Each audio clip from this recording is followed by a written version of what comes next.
Bienvenue sur Africa 24 dans cette nouvelle édition de l'Africa Tonight. Voici les titres de l'actualité. Bassirou Diomaye Faye désigné candidat du PASTEF pour la présidentielle au Sénégal. Le secrétaire général du parti a été investi le 19 novembre. Une candidature validée par Ousmane Sonko, toujours radié des listes électorales. Premier meeting de succès Masra depuis son retour au Tchad. Le leader des transformateurs appelle au dialogue et à la réconciliation à un mois du référendum constitutionnel. Il a en ce sens été reçu en audience ce 20 novembre par le président Mahamat Idriss Déby. Et puis la Côte d'Ivoire est absolument prête pour la CAN 2024. Ce sont les mots de Patrice Motsepe, le président de la Confédération africaine de football, qui a félicité les autorités ivoiriennes pour leur engagement à accueillir cette compétition. Les détails à suivre dans ce journal. Mais tout d'abord, Madagascar toujours dans l'attente des résultats du premier tour de la présidentielle. La Commission électorale nationale indépendante doit les divulguer au plus tard le 24 novembre. Parallèlement, plusieurs missions d'observation électorale ont déjà rendu leurs premières conclusions sur le déroulement du premier tour. Parmi elles, celle de la Communauté de développement de l'Afrique australe. Dans son rapport préliminaire, elle indique que le scrutin s'est déroulé de manière pacifique. La mission est aussi revenue brièvement sur le taux de participation qui fait couler beaucoup d'encre, un taux estimé à un peu plus de 43% selon la CENI.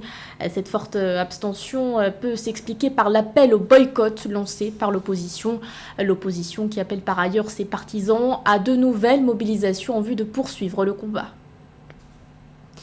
Au Sénégal, le PASTEF a désigné un nouveau candidat à l'approche de l'élection présidentielle. Alors que la radiation d'Ousmane Sonko des listes électorales est toujours d'actualité, le parti d'opposition dissous a présenté le 19 novembre son plan B. Il s'agit de Bassirou Diomaye Faye, le secrétaire général du PASTEF qui, rappelons-le, est en détention depuis avril dernier. Les précisions de Philomène Tine. Après que la Cour suprême de Dakar a cassé vendredi 17 novembre 2023 un jugement qui remettait l'opposant Ousmane Sonko dans la course à la présidentielle du 25 février 2024 au Sénégal, les responsables du Parti africain du Sénégal pour le travail, l'éthique et la fraternité, PASTEF dissous, ont désigné son numéro 2 et secrétaire général Bassirou Diomaye Faye comme candidat. Placé sous mandat de dépôt depuis le 18 avril 2023, Bassirou Diomaye Faye, qui se trouve en prison, est accusé d'actes de nature à compromettre la paix publique, outrage à magistrat et diffamation à l'encontre d'un corps constitué. Avec la décision du juge de la Cour suprême de reprendre le procès entre l'État du Sénégal et Ousmane Sonko, il faut dire que cette procédure risque peut-être de disqualifier totalement Ousmane Sonko de la prochaine élection présidentielle. Ce qu'il faut aussi noter à travers ce parti PASTEF les Patriotes, c'est la capacité du parti de résilience par rapport à toutes les situations auxquelles ils sont confrontés. La radiation de l'opposant sénégalais Ousmane Sonko de la liste électorale constitue un frein à sa participation à la présidentielle de 2024 au Sénégal. Ousmane Sonko a été débouté par la Cour suprême de Dakar le 19 novembre 2023 et la Cour de la justice de la CEDEAO le 17 novembre 2023. Ainsi, ses chances s'amenuisent à seulement 3 semaines de la fin des parrainages au Sénégal.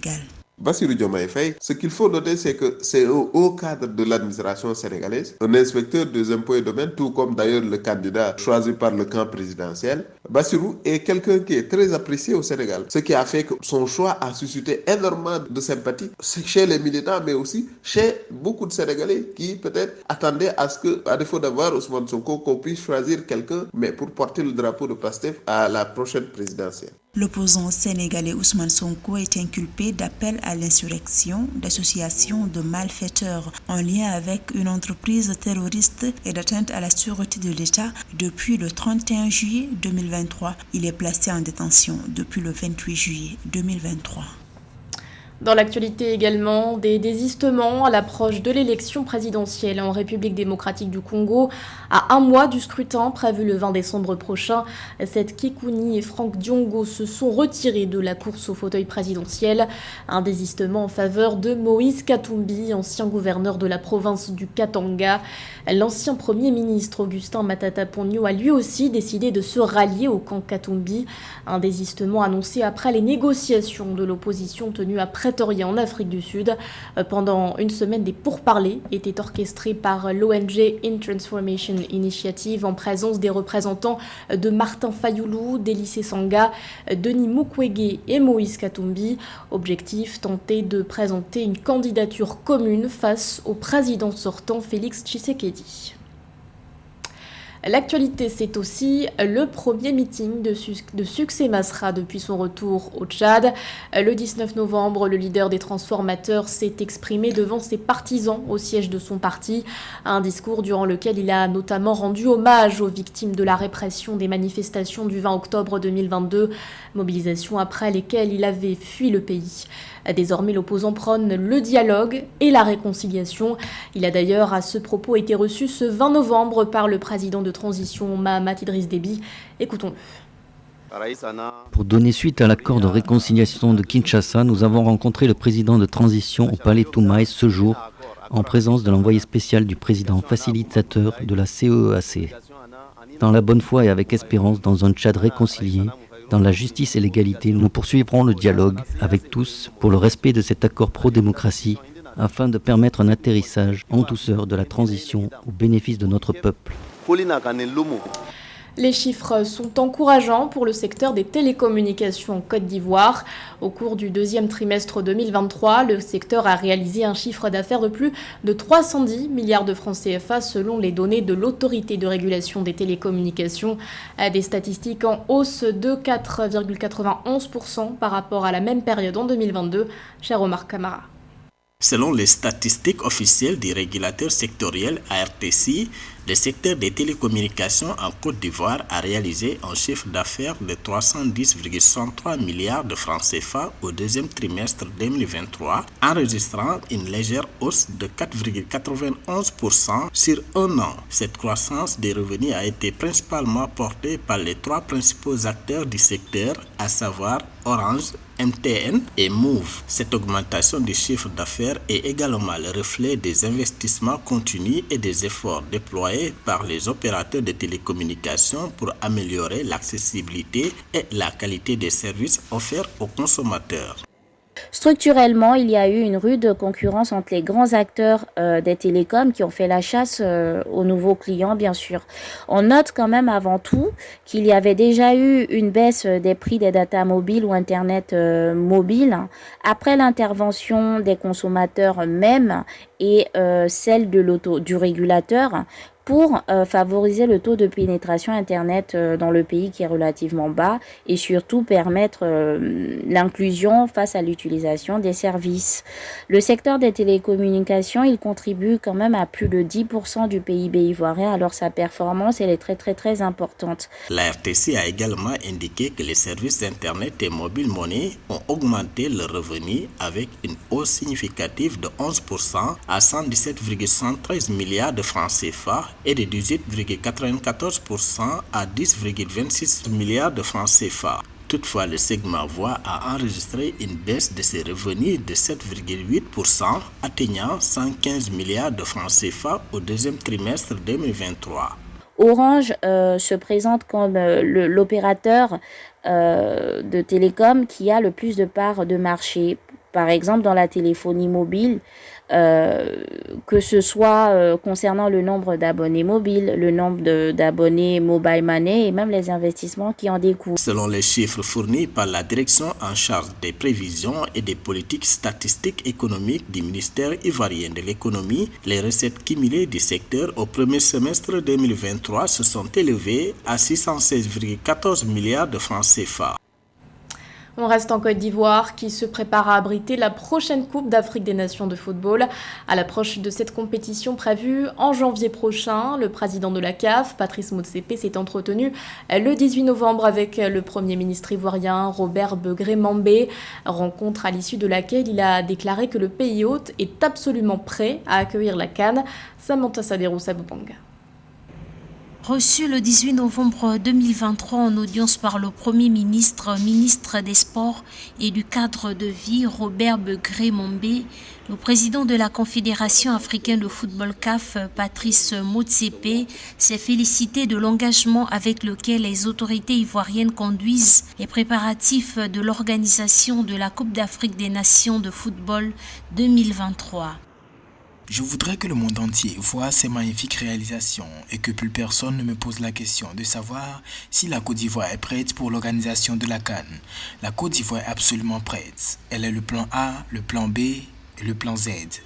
Le président de la CAF a par ailleurs assuré qu'une équipe importante de la CAF est basée de façon permanente à Abidjan pour suivre les préparatifs de cette compétition continentale. Dans la foulée, le chef du gouvernement ivoirien a annoncé qu'une délégation de haut niveau sera à Marrakech, au Maroc, pour recevoir le prix d'excellence Award 2023, la plus haute distinction du football en Afrique, qui sera décerné au président Alassane Ouattara le 11 décembre prochain.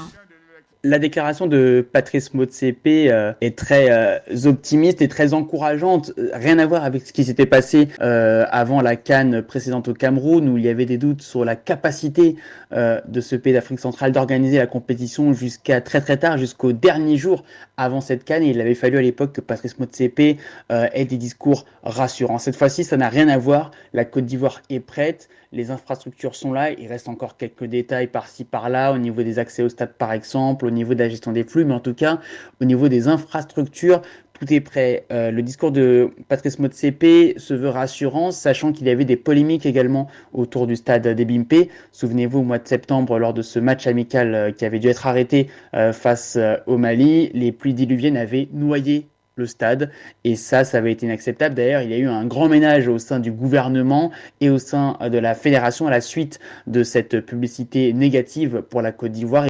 La phase finale de la Coupe d'Afrique des Nations 2023 se déroulera du 13 janvier au 11 février 2024 en Côte d'Ivoire. Les matchs se joueront à Abidjan et Yamoussoukro, Bouaké, Korogo et San Pedro. Le tournoi de 4 semaines opposera les 24 meilleures nations d'Afrique. Retour à présent sur la première édition du concours des professionnels de la cuisine et des étages tenus au Cameroun. Un événement organisé à Douala en vue de valoriser les compétences professionnelles dans le secteur de l'hôtellerie-restauration et du tourisme. Près de 200 professionnels y ont pris part. Reportage de notre correspondant Narcisse Oum. Il faut que la destination Cameroun garantisse aux touristes des services répondant aux standards internationaux à travers la qualité de l'apprentissage et des services offerts. Cette exigence a fait l'objet d'une formation de 3 jours à Douala, la capitale économique du Cameroun, du 15 au 17 novembre. Un événement qui visait la mise en lumière professionnelle camerounaise de l'hôtellerie, de la restauration et du tourisme.